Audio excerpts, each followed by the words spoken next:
La Iglesia, Comunidad Apostólica Misionera, presenta La Fuente de la Verdad, dirigida por el pastor Alberto Gallego.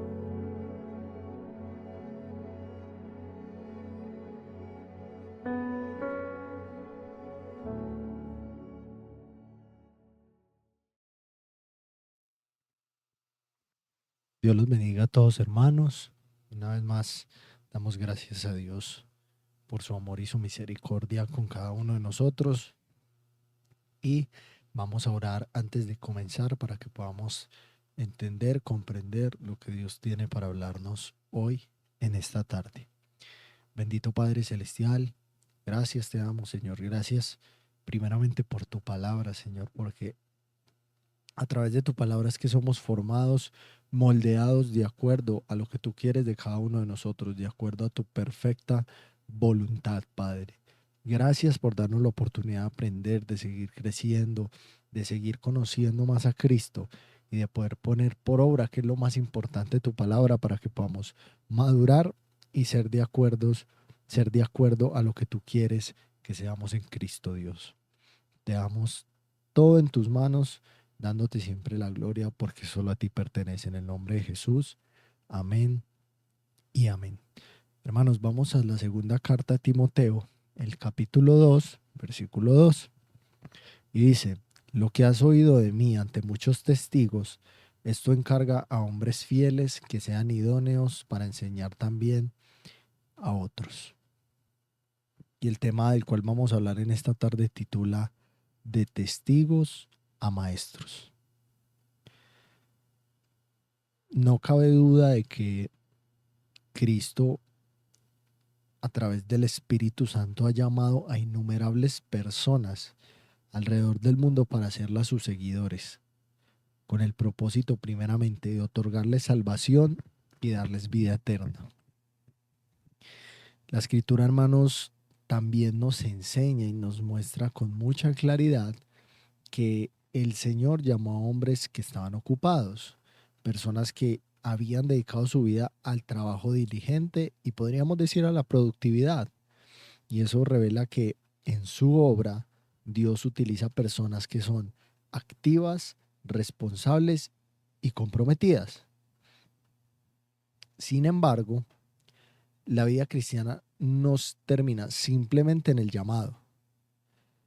Detrás de caminar con Cristo existe una responsabilidad, podríamos decir que es ineludible como hijos de Dios y como discípulos suyos, y es el Evangelio. Esta misión del Evangelio no fue encomendada a los ángeles, ni reservada únicamente para pastores, ni para ministros, ni aún misioneros en todas las partes del mundo. Por el contrario, hermanos, el Evangelio, tal cual como Cristo lo estableció, es una tarea que compete a todos los creyentes, sin excepción. Toda persona que ha llegado a creer en Jesús como Salvador, que ahora es hecha hija de Dios y que vive la vida cristiana, asume de manera automática, podríamos decirlo, la responsabilidad o mejor dicho, el deber de participar en la proclamación del Evangelio a otras personas. Pero es necesario detenernos para considerar algo fundamental antes de que una persona lleve el Evangelio a otros. Y es que esta labor no se realiza de cualquier manera. Si bien es un deber de todos nosotros los creyentes, también es un deber que antes de ser ejercido exige preparación, exige entrega sincera y un compromiso genuino con las personas. Mira, hermano, la Escritura nos enseña que incluso los discípulos, los mismos apóstoles del Señor, pasaron por un tiempo que era de formación y de capacitación. Y ese proceso fue tan importante como necesario en la vida de ellos para llevar el Evangelio de la manera correcta y obtener los frutos que Dios esperaba de la labor de cada uno de ellos. Y para poder entender eso mejor, podemos identificar 3 pasos que son bastante precisos para que ellos fueran designados al ministerio por el mismo Jesucristo. Primero, el llamado a ser discípulos. Ese llamado a ser discípulo es haber oído la palabra de Cristo, haber oído a Cristo, salieron, lo escucharon y comenzaron a seguirlo, igual que sucede con muchos de nosotros. Dice Juan capítulo 1, versículos del 40 al 42.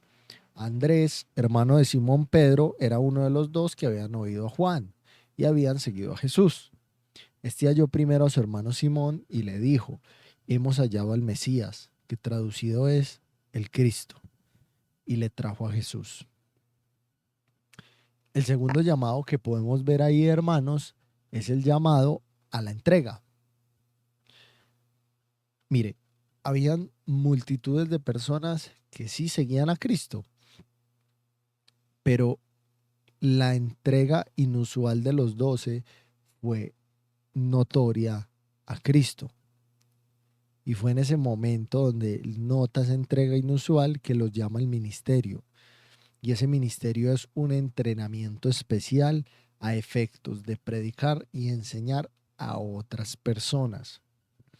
Lucas capítulo 6 versículo 13 dice: cuando era de día, llamó a sus discípulos y escogió a 12 de ellos, a los cuales también llamó apóstoles. Note que Jesús llama así a los discípulos, o sea, a sus seguidores, y entre tantos discípulos que tuvo Jesús, escogió a 12 a quienes llamó apóstoles, o como podríamos decirlo, para que lo entendamos mejor, enviados.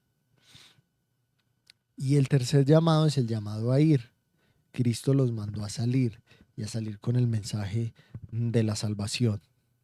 Entonces, fijemos la atención en estos 3 puntos.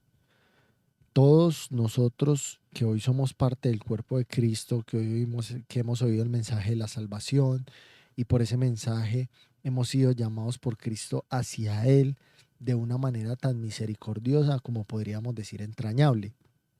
Efesios capítulo 1 versículo 13 dice: en Él también vosotros, habiendo oído la palabra de verdad, el evangelio de vuestra salvación, y habiendo creído en Él, fuisteis sellados con el Espíritu Santo de la promesa. Entonces, todos hemos sido llamados, todos los que hoy pertenecemos al cuerpo de Cristo. Y esa frase, haber oído la palabra de verdad, es y proviene de una persona como Pablo, que cumplió fielmente con su deber ministerial al anunciar la Escritura. Y hoy, por la gracia de Dios y por la responsabilidad asumida por esa persona, nosotros también disfrutamos del privilegio de ser llamados hijos de Dios. ¿A qué voy con esto? Y me voy a explicar mejor. El haber oído de alguien la palabra de verdad lo lleva a creer en el Evangelio. Y ese creer en el Evangelio lo lleva a asumir una responsabilidad, y es que se convierte en un discípulo, es formado, tiene esa formación por parte de Cristo y luego va y lleva el mensaje a otros. Y por ese mensaje que llevó a otros, muchos fuimos llamados y muchos también oímos la palabra de verdad. Y así sucesivamente, hermanos, es como una cadena que no debe terminar. Si yo soy llamado al cuerpo de Cristo, yo debo de prepararme para conocer al Señor, conocer acerca del Evangelio e ir llevar el Evangelio a otras personas para que muchos más puedan ser llamados hijos de Dios. Sin embargo, a partir de aquí surge lo que podríamos llamar un punto crítico. Y en ese punto crítico es donde hablamos del segundo llamado, que es el llamado a la entrega. ¿A qué voy con esto? Si nosotros observamos atentamente los evangelios, nos vamos a dar cuenta que en muchos pasajes se menciona que grandes multitudes seguían a Jesús. Y la pregunta aquí es inevitable: ¿por qué finalmente muchas de esas multitudes que seguían a Jesús no llegaron a formar parte activa de la obra del ministerio de la predicación? Es una buena pregunta. Y en realidad es tan interesante como frecuentemente podríamos decir ignorada. porque este tipo de afirmaciones bíblicas suele pasarse por alto, al considerarse, digamos, temas de poca relevancia.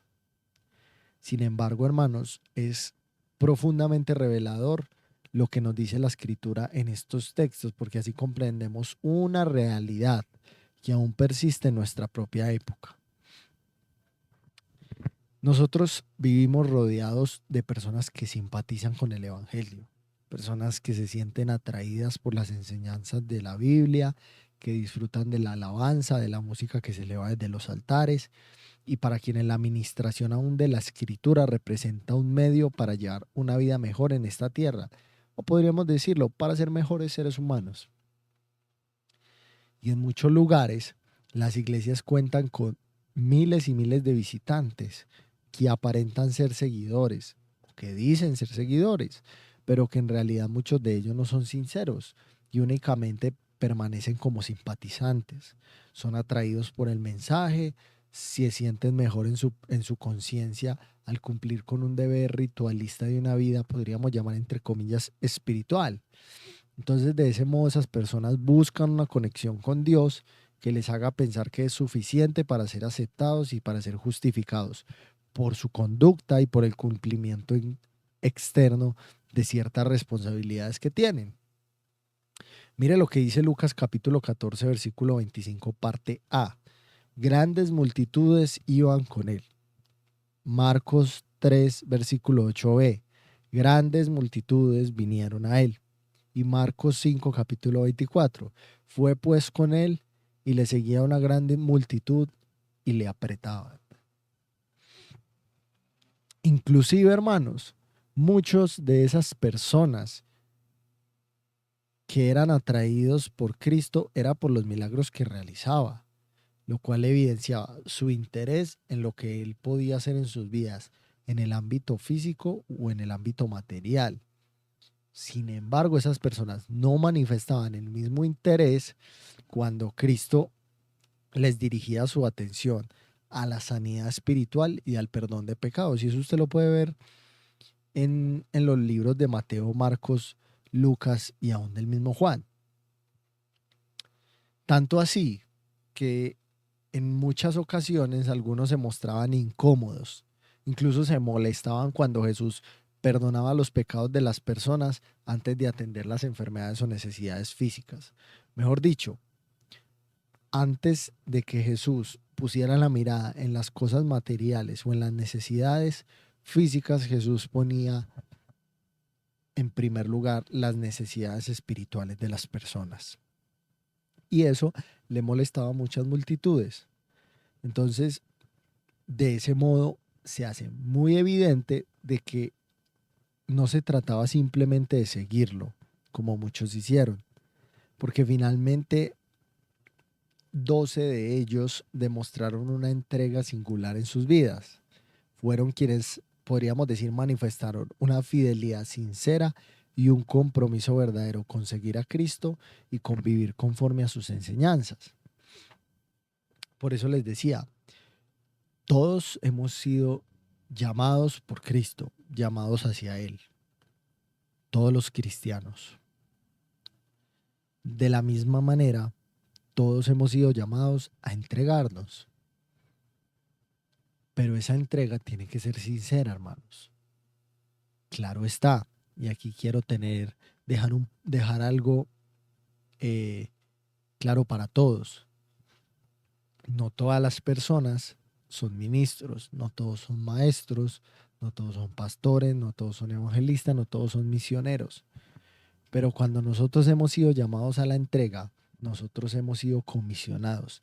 Y la comisión es que donde quiera que estemos, en nuestro trabajo, en nuestro hogar, en nuestra zona de estudio, en cualquier parte del mundo donde nosotros nos podamos encontrar presentes, debemos testificar y debemos hablar de Cristo a los demás.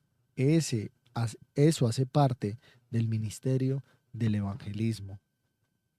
Cuando nosotros testificamos de Cristo a las demás personas, donde quiera que estemos, y aunque estemos haciendo otro tipo de actividades, estamos cumpliendo y estamos llevando el evangelio a otros para que también crean y también se conviertan al Señor. Finalmente nosotros observamos el llamado a ir. Ese llamado a ir, antes de que ellos llegaran a ser enviados, tuvieron que pasar por un proceso de entrega que los condujo a la formación que tenían. ¿A través de qué? De las pruebas de la vida, de su carácter moldeado conforme al carácter que Cristo quería de sus vidas. Y su vida fue enfocada en el Evangelio y en la verdad de la palabra de Dios. Entonces ya sabemos, claro, no podían ir a predicar el Evangelio sin conocerlo, pero si lo conocían debían ir a predicarlo con verdad, con sinceridad de corazón. Y esa sinceridad de corazón llevaba una responsabilidad para todos, hermanos. Es una responsabilidad para todos nosotros. Y ese evangelio que debían de llevar debía estar fundamentado en la verdad de la palabra de Dios. Por eso Pablo en Efesios enfoca y enfatiza habiendo oído la palabra de verdad. Ahora, ¿por qué era necesario que estos hombres fueran formados antes de ser enviados? Es una pregunta interesante, porque resultaba fundamental que quienes habrían de predicar la verdad de Dios la conocieran, comprendieran sus principios, comprendieran sus fundamentos y entendieran el propósito por la cual Dios la había dado. Solo de esa manera ellos podrían ser comisionados para llevar ese mensaje a hombres y mujeres en las naciones de todo el mundo. Y esto que sucede con los discípulos, hermano, es algo muy particular y quiero que algo quede claro aquí. Los discípulos se convirtieron en apóstoles y al ser apóstoles eran misioneros, iban a todas partes y predicaban el evangelio. Puede que muchos de nosotros hoy no seamos misioneros, pero como les decía ahorita, nosotros donde estemos, donde nos encontremos, debemos testificar del evangelio, debemos testificar de Cristo. Y al testificar del evangelio estamos cumpliendo con la gran comisión, que la gran comisión es de alguna manera para todos nosotros y es llevar el evangelio a todo el mundo. La segunda carta a Timoteo, el capítulo 2, versículo 15 dice: procura con diligencia presentarte a Dios aprobado, como obrero que no tiene de qué avergonzarse, que usa bien la palabra de verdad. Sabiendo esto, hermano, nos damos cuenta de que el primer prerequisito para el ministerio es estar con Jesús, aprender de Él y de su palabra y tener comunión con Él, en oración, en meditación y en estudio bíblico. El Salmo capítulo 1, versículo 2 dice: sino que en la ley de Jehová está su delicia, y en su ley medita de día y de noche. De esta comunión gozaban y procuraban los discípulos. Fíjese que a todo lugar donde Cristo iba, ellos iban, ellos estaban presentes. Siempre trataban de estar atentos para extraer el máximo provecho de las enseñanzas de Cristo. Y eso para ellos no solo se convirtió en una labor, sino que pasó a ser su estilo de vida. Y su comunión con Jesús se convirtió en una necesidad. Mateo capítulo 5, versículo 1 y 2 dice: viendo la multitud, subió al monte, y sentándose, vinieron a él sus discípulos, y abriendo su boca, les enseñaba. Además, hermanos, todo este proceso del cual les estoy hablando tiene un propósito fundamental, y es conferir la autoridad necesaria para la proclamación del evangelio.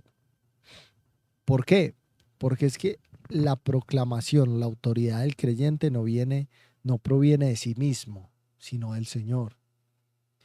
Y eso nos ayuda a entender algo. El siervo de Dios no está solo para enfrentar al mundo, ni para llevar el mensaje. Cuenta con una autoridad y un poder que lo respalda, que no es otro sino el poder del mismo Dios. Por eso es que esa autoridad implica una gran responsabilidad también. ¿Por qué? Porque el siervo de Dios no tiene derecho a avanzar ni actuar por cuenta propia. Su deber no es comunicar su propio mensaje, como muchos hacen tristemente, ni promover su propia conducta, como muchos también lo hacen, sino anunciar las obras del Señor y someterse a su voluntad. Por eso es que muchas veces decimos que hoy en día las falsas doctrinas producen vidas falsas, porque se evangeliza a las personas con una palabra contaminada. Las personas llegan a la iglesia, pasan de estar en el mundo a estar en la iglesia, pero sin salvación, porque una doctrina falsa produce una vida falsa. Y hoy en día, muchos fracasos en ese ministerio del evangelismo se explican precisamente por haber ignorado o haber saltado muchos o algunos de estos principios que estamos hablando, hermanos. Hombres que pretenden llevar el evangelio sin conocer verdaderamente a Jesús, otros que predican de manera independiente, confiando y siendo autosuficientes. Y como resultado, el mensaje pierde su poder transformador y las personas no llegan a una conversión genuina. ¿Por qué? Porque la salvación y, y la vida eterna de una persona no dependen del mensaje de un ser humano, dependen del Espíritu Santo, que es el que convence a las personas de pecado. Nosotros simplemente somos un puente que lleva al Evangelio, un puente que habla de Cristo, un puente que testifica de la verdad. Entonces, finalmente, hermanos, y para ir terminando, luego de atravesar ellos por todos esos pasos o requisitos para poder predicar, se debe entender algo. La autoridad y el poder dado por Dios se refieren a un ministerio. Me explico. No estamos hablando de posición, no estamos hablando de fama, ni de dominios terrenales, ni de reconocimiento, no. ¿Por qué le digo esto? Porque el siervo de Dios recibe el poder para alcanzar y para ayudar a otros. Ni el conocimiento de la escritura, ni la fama, o tal vez el prestigio que se pueda alcanzar muchas veces a raíz de ser de un discípulo del Señor o a raíz de tener un ministerio en el Señor y ser usado por Él debe ser la motivación o la meta. No, todo lo que nosotros hemos recibido, desde el respaldo de Dios hasta la autoridad y el poder del Espíritu Santo, para que llame a pecadores al arrepentimiento, son para ayudar a los demás y para alcanzar a los demás, a esas personas que están allá afuera perdidas en delitos y pecados. Es importante, hermanos, aclarar todo esto y que entendamos, como le decía al principio, que esto no está definido o exclusivamente dado para unos pocos. Esto es un llamado universal a todos los cristianos y a todos los creyentes de todas partes del mundo, sin excepción. Por eso les decía, hay que tener en cuenta todos y hay ministerios diferentes y no todos tenemos los mismos ministerios, pero todos estamos llamados a testificar, a hablar del evangelio y a llevar a todas partes donde nosotros nos encontremos a Cristo y que las personas puedan llegar a ser salvas. La primera carta de Pedro, el capítulo 2, versículo 21 dice: pues para esto fuisteis llamados, porque Cristo padeció por nosotros, dejándonos ejemplo para que sigáis sus pisadas. Y quiero terminar con esto, hermanos. Cuán necesario nos es seguir este método de Cristo. Primero, ser discípulos, para luego hacer discípulos y poder ministrar a otras personas. Y note esto importante, hermanos. Los 12 discípulos, cuando nosotros miramos su vida y su ministerio, no eran administradores a las órdenes de Cristo, sino que eran literalmente ministros de Cristo, hombres que harían exactamente el mismo trabajo que hizo Cristo. ¿Cuál era ese trabajo? Llevar el evangelio a todas partes. Ellos debían proseguir el ministerio que él había comenzado. Y ese ministerio hoy continúa. Hay que seguir predicando, hay que seguir hablando acerca de la cruz y hay que seguir llevando las buenas nuevas a todo lugar. Ese ministerio continúa y es responsabilidad de todos los que pertenecemos al cuerpo de Cristo, hermanos. Entonces, prestemos atención a esto, tomémoslo en serio, porque es algo y es una responsabilidad grande para cada uno de nosotros, pero que no la podemos evadir, porque así como alguien se dispuso para haber llevado el Evangelio y que nosotros hoy estuviéramos y fuéramos parte del cuerpo de Cristo, por esa persona que se dispuso, asimismo nosotros debemos disponernos para llevarlo también a otro y que ese Evangelio siga siendo proclamado en todas partes. Bendito Dios y Padre Celestial, gracias. Gracias por enseñarnos, gracias por direccionarnos, porque tu palabra nos guía, tu palabra siempre, Señor, nos exhorta y no solo nos corrige, sino que nos anima a seguir adelante y a continuar haciendo tu voluntad conforme al propósito que tú tienes con cada uno de nosotros, individualmente y como cuerpo, Señor, como iglesia, Padre. Gracias por cada una de las personas que escucha este programa. Bendigo también a sus familias representadas y que tu palabra pueda dar fruto en la vida de cada uno de nosotros, Padre. Y podamos todos los días ser mejores cristianos para ti y para la gloria de tu nombre, Señor. En Cristo Jesús te damos muchas gracias. Amén y amén. Hermanos, Dios los bendiga y Dios los guarde a todos.